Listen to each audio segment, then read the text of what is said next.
To another week in advance. How you doing tonight, Christopher? Fantastic. How are things there in Los Angeles? Well, it's been hot, but we've been having muggy weather. So it's been muggy and it's been Florida weather here. Really weird. And we had lightning strikes. I don't know if you saw it in the news. It struck like 15 people, and we had a person die on the beach here just suntanning. Wow, that's very intense. When I lived out on the coast, I was in the Bay Area for quite a few years, and when you have that hot, muggy, icky weather like that frequently, you will notice that there will be some earth movement, and so I also thought of that paradigm you're talking about as being prime time for a little rumble to come through the region there. So you guys in Hollywood and the San Fernando Valley may have a 3.5 or a 6.1 to activate things.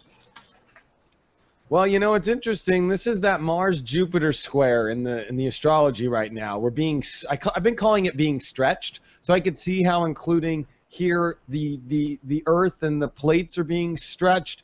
Everything's being stretched. The weather's been stretched. Everything is, and we're dealing with this high octane signs of Leo Scorpio, fixed energy. I would say I call it the Godzilla battle in space right now. And we're feeling the remnants of these two giants because I feel that Mars and Scorpio can compete with Jupiter and Leo. Would you agree?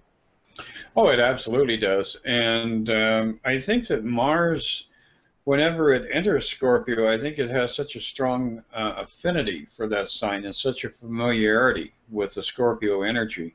Because just looking at the symbol, Mars has got that little arrow attached to it there. It's kind of like it prods. It wants you to move forward. It wants you to get beyond whatever fear factors that Scorpio is digging up from the interior. So yeah, well, I think there are a lot of things right now that are being fired off with Mars squaring both Jupiter and Mercury. And I think we're going to definitely see a lot of edgy communication before we arrive at that negotiation table where we can actually sit down and communicate about resolving our differences. So the edge first, and then hopefully as we see things progress over the next couple of months, there will be a general calming down and everybody will get back on the same page. Yeah, it's a calming down effect that I think we're all going to have to start to realize comes within us remaining happy and focusing on positivity and not letting deep-seated fears that can be very deep and very intense affect us. And I think the big lesson of this Leo-Scorpio battle is that we do have to expose truth, but to not let that truth sometimes affect your happiness. Sure, there are intense things happening on the planet. Sure, sometimes they're dark, but that doesn't mean that it stops us from seeing the light in the things that are around or why things are happening and so forth. And we're at the peak of it. As you and I are talking for this Friday, as we step into the weekend and into this week, it's peaked out. Mars and Jupiter are at their biggest square point. Mercury's just entered into Leo, which I think actually adds a little bit of like happiness to it all. I don't think we'll be as fearful stepping into this weekend as maybe we have been. I mean, Mercury leaving Cancer is kind of a moody place for our attitude. And the moon is in Libra, and it is a little stressed as it is going to oppose Uranus square Pluto. But I think there is harmony to be found. I think one of the greatest energies is a moon in Libra and a sun in Leo. It's just pure positive energy, love and relationships and connection and harmony. And there's two sides of the coin to be on in life. It's very bipolar energy. And I think that's up to you if you're going to be on the heads or the tails end of things in life right now. Oh, exactly. And as you mentioned, we're starting off this coming week with that the sun-moon sextile early in the day on Friday. And I think sextiles are actually more empowering on a personal level than a trine is. It's a much closer angle. It's putting a little bit more juice into your life. And so I think optimism is going to be restored as we begin to move into the weekend. The other thing that's kind of fun, though, is that looking at Venus, which is, of course, trying to catch up with a happy dance going on in Leo. But right now, Venus is starting off this coming week with an exact trine to Saturn. And I think that this could be a real relevant period over the weekend, the beginning of next week, with our learning how to create reconciliation, because Venus wants harmony, it wants peace, it wants beauty, and it is an advocate of the arts. It is an advocate of humanity living in harmony. And in that really strong sextile energy, or trining energy to Saturn, there's a real window here for the light bulb to go on in a lot of people's consciousness. And we can't forget good old Chiron stumbling around up there in Pisces. It's creating a grand trine with that energy. So we do have a lot of edgy, scary stuff globally, but I think there's also incentive that is coming to the surface now for reconciliation, for giving allowance to other people's differences, whether they be spiritual, ethnic, whatever. So I do see this weekend as a kind of a beginning, a slow kickoff to a much brighter, happier time, especially as we get into September, October, November. I agree. The energy ramps up, but I do feel we are tested because that moon in Scorpio, I think, will pull out some stuff that could be creepy crawlers.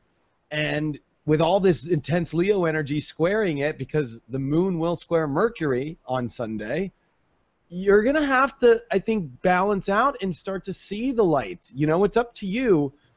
There's this image I see recently of a person on the bus, and it says, there's two images of the guy on the bus. There's one where he's looking out the window and it's beautiful and he's looking at the clouds and the mountains. And then there's the other picture of this guy looking down and he's hating life and it's all dark and gloomy. You have that choice right now in your life of how you look out at the bus of life. And it's going to be tested this weekend. So I think you're right, because you pick up that the universe is supporting. I mean, even though Mars is so powerful in Scorpio, Jupiter is the bigger planet. Leo is the more dominant sign ruled by the sun. And no matter how much we can pile up here in this big Godzilla match that really peaks out this weekend, you're going to have to see the positive in this and find that inner light, because we are getting ramped up, like you said, because the astrology, I think, gives August, because we are stepping into August, the most exciting opportunities for people in their lives in a long time, with all the planets in positions of manifesting. We've got no planets going to do any major retrogrades right now. We've got everything moving forward in good ways, with Mercury especially. The Sun and Mercury are going to conjunct each other this month. We got Jupiter flying at a fast speed. We got Venus, which is going to hop into Leo. So if you see in the astrology, Saturn and Uranus are going to get off their weird kind of inconjunct. This is the opportunity of a lifetime. Don't waste it on letting fear overcome you. Exactly, and also in failing to accept healing, because again, we've got Pluto that's been doing its backward dance, and it is very, very strongly in aspect in a sextile formation to Chiron in Pisces. And Pluto is very deep, it's very purgative. It's really trying to get to the depths of all of your pain, your sorrows, pull them up to the surface so that you can examine them. And then that Chiron over in Pisces, that's really nice, tight sextile that is starting to unfold, gives you the healing, but how is it accessible to you? It's coming through the Neptunian realm. It's coming through spirituality. It's coming through God consciousness. So if you're out there popping pills and using bandages, I mean, you have to do what's necessary in the moment, but the greater healing and the real truth of what healing is being revealed to us right now in this beautiful interaction of Chiron and Pluto. And you really have to look at, areas of your life. Is your job crappy? Is your relationship crappy? Are your kids holding you hostage with, demands that you do what they damn well please, and that sort of thing? All of those elements are being offered up now. They're on the table, and you have the opportunity to actually address them, transform them, and transcend them to move to that higher vibration. Yes, I think that you hit the nail on the head with that. I mean, this is really the time. It's go time. And if we just advance in this week, the astrology is pretty awesome. Mars coming off of this Jupiter square, I think, really will help things out. But it's a continual square. I mean, Mars has been squared pretty intensely with the Sun, Jupiter, and as the month advances, Mars starts to come off this. And really, I think we're going to see a huge liftoff. But as we just continue through this week, I think it's an excellent week. This is where I think romance starts to spark, as Venus, like you said earlier, is in really great positions and about to step into Leo, and it's finishing up here in Cancer. Venus will make a weird square to the nodes, which I think is a really kind of empowering moment for a lot of us, especially as we have the North Node in Libra, and here's its natural ruler making a square in Cancer. I think you called it out with looking at what's crappy in your life and making sure you really are clear on that, because Leo and Scorpio, you'll feel it fast. You know. Yeah, you absolutely will get a jolt out of it. And a lot of times people approach me with questions about the nodes, and I think the easiest way to look at the nodes is looking at them as a bucket. And that south node, the bucket's turned up, so it's receptive, it's receiving, it's where things can be poured into it and it will contain them. The north node, the true node, is in that position of emptying out. And if you look at the activity of the nodes in your chart, the way that you empty out, the way that you get rid of old negative karma, the way that you purge, you know, these darker things from past lives and from genetic memory and whatever, is through the activity of the north node. And the way you receive transformative healing, and the way that you basically allow yourself to reap the rewards of your positive input and your positive contribution to mankind and to life in general, is through that south node. So when the nodes are, you know, being activated, you have to really look at your chart and come to some conclusions about what the deeper meaning of this is and where it's positioned in your chart. And then you'll begin to see how, well, maybe things I don't directly remember, but I did do in the past, I'm now having to resolve. I'm now having to work through that process of paying it off by forgiving myself, by forgiving others. So there's a lot of interesting activity going on with the nodes right now, and we are being called upon to get a, you know, a clearer vision of what the bigger journey is all about, and allow ourselves to recall what it was that we had done in past lives, recall the angst and the misery that's embedded in our DNA. So yeah, this is a very powerful healing time, and the nodes are definitely participating intimately for all of us. Yeah, I think that was a really good way of looking at the nodes, and it's, I think, always the big awakener. Those things, they're invisible, but man, they know how to like shock our system in really powerful ways.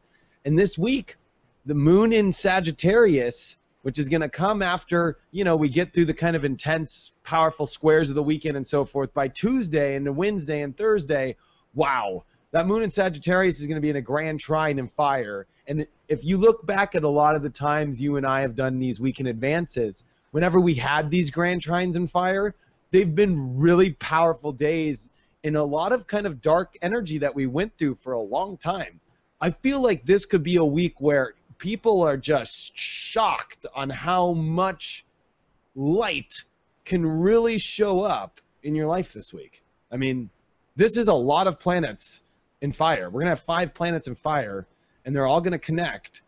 And the Sun and Uranus are getting ready for their trine, which is very exciting. The Sun is also going to square Saturn as we kind of get closer, and this is going to be more towards our next show as we kind of get, this is more of the next, you know, the Friday energy that's coming next week.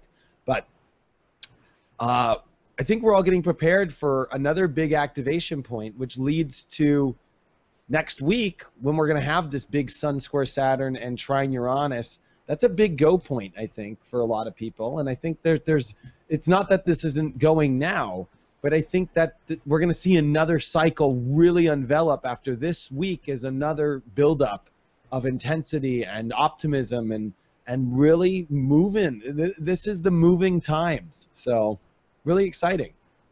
It absolutely is. And, you know, one of the things about that Uranian placement right now is that a lot of the real strife, the oppositions that were firing off with Uranus as Mars was doing its little adventure down there in Libra, that has cleared out now. And so we're watching Uranus.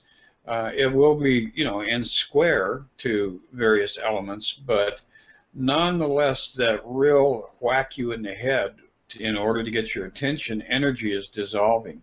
But I think it also is giving allowance for serendipitous good things to arrive in your life.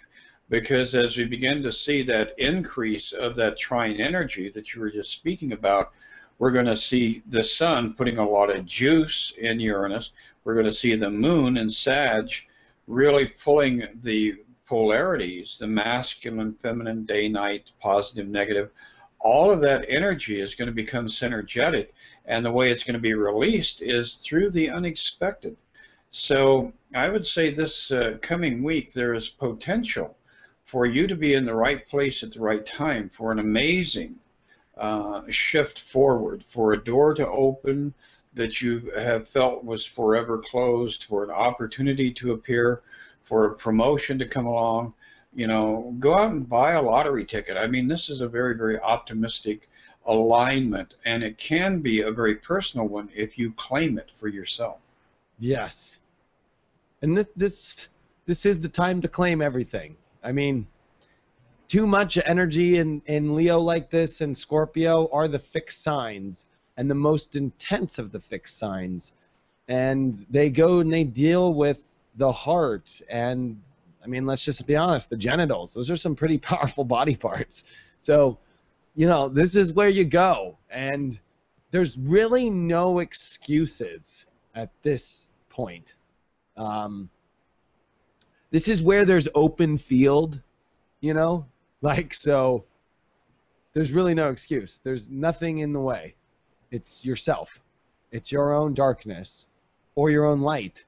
And wherever side of the fence you're on for this, we have to learn the contrast of both, though. And I think that if you can balance both out very well, which is intensity and heart and passion and love, you're going to score and receive exactly what you just talked about. Oh, absolutely. It really is starting to become more and more obvious, I think, to not only our subscribers, but to a lot of people just, you know, who are starting to take that next step to begin to awaken to reality, that we are in truth the masters of our own fate. And astrology is giving us a very clear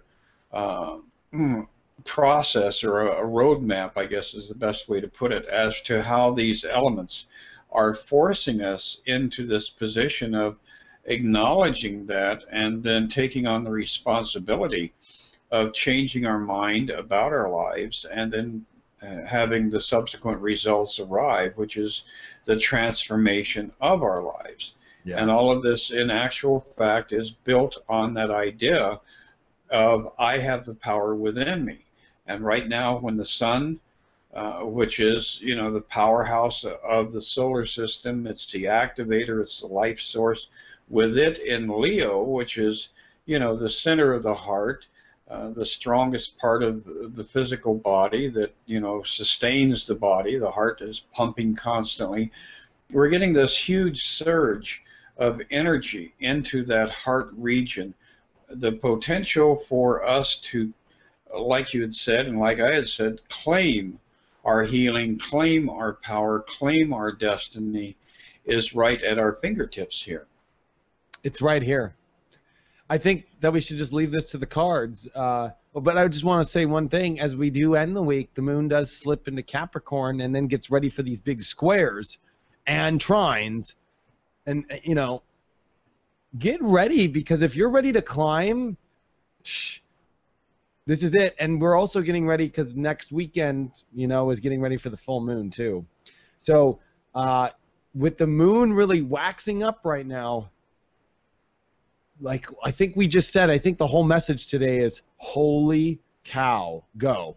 You know? Right, and that, you know, that full moon is going to be unfolding in the only air that's going to be really active over the next few weeks here. It'll be unfolding in Aquarius, so that again is pulling us into that realm of understanding, analyzing, intellectually being able to comprehend what our world is all about. So yeah, that's going to be a very interesting full moon to watch. Yes. So starting off, and I will mention that these are new cards. I just went out and bought a new deck. It's the same deck I've been using, but they don't stick together, and there are no remnants of like tamales and guacamole on them. Oh, so perfect. yes, so you're getting the pure version of the tarot here, and unfortunately my light is. Let's see if we can tone that down. Well, not much, but that's the Four of Coins. We start off with a little bit of what we were talking about, the fear factor. You know, I think this whole week has been giving us a lot of scary imagery.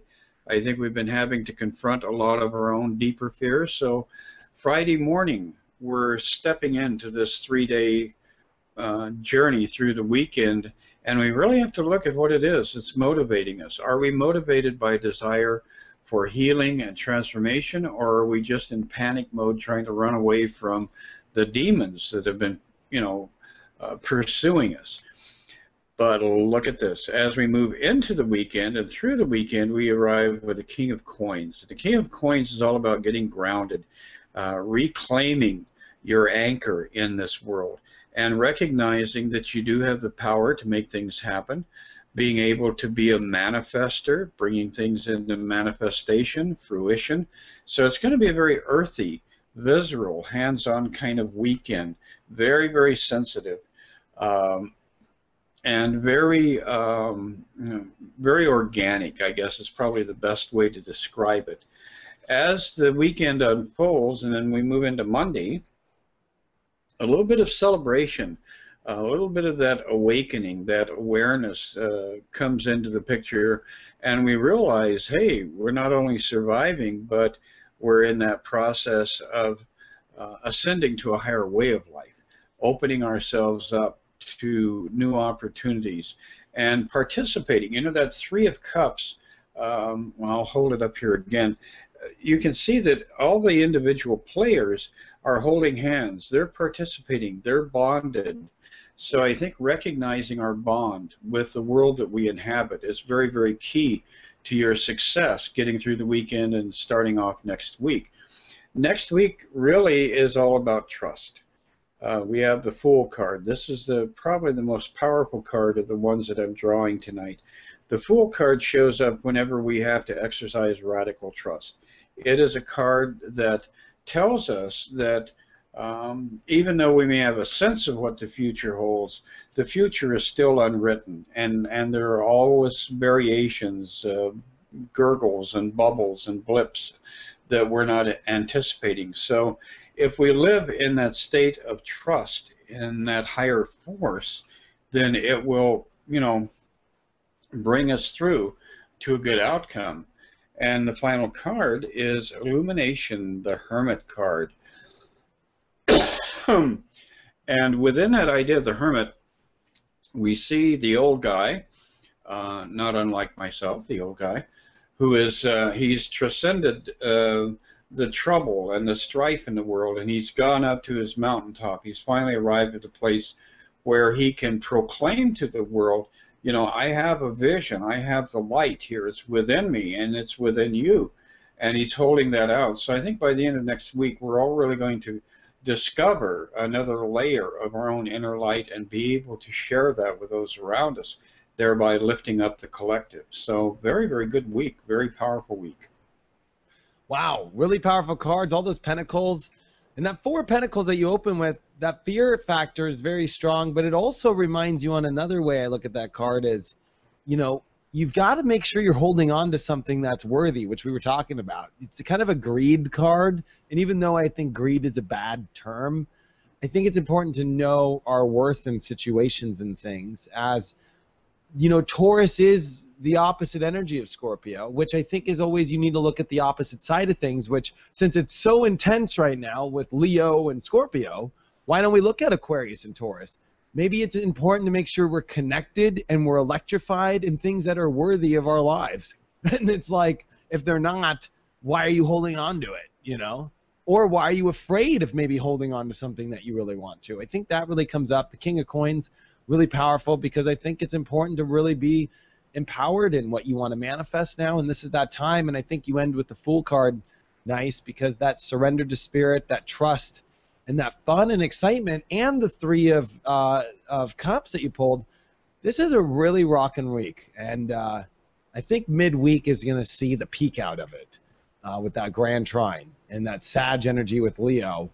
It's usually the peak of summer right there, too. It's the middle of summer. This is happening. The sun is going to reach the middle of Leo, which literally means we're at the middle of summer, or we're in the middle of winter on the other side of the Earth. So this is like this peak kind of in-between space on Earth, where then, you know, we finish off the rest of the season very intensely. And this is a big peak out moment here. So, yeah, it leads us up to the dog days of summer. And, you know, I'm a dog by Chinese astrology, you know, so I also like to go out and lay down in the middle of the road and just wallow in the dust and enjoy the dog days of summer, and they are upon us.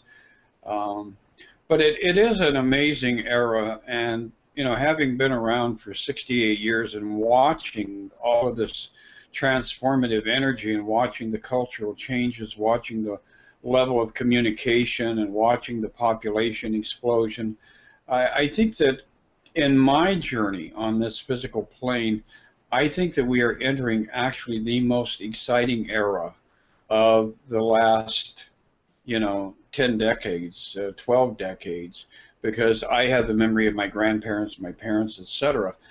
And we really are at a thrilling point in the unfolding of the universe, and it's really up to you, because you can claim it.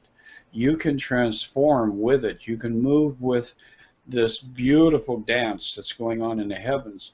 And think of Jupiter as your new dance partner. You know, it's time to get out there on the ballroom floor and have a little bit of fun.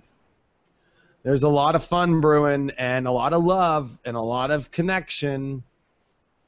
Just roll with it. So it'll be wonderful to see where next week brings us, and it'll be good to check in again with you, Chris, and see where it all goes. So I hope you have a wonderful week. You as well. I'm looking forward to it. And I will see you next week.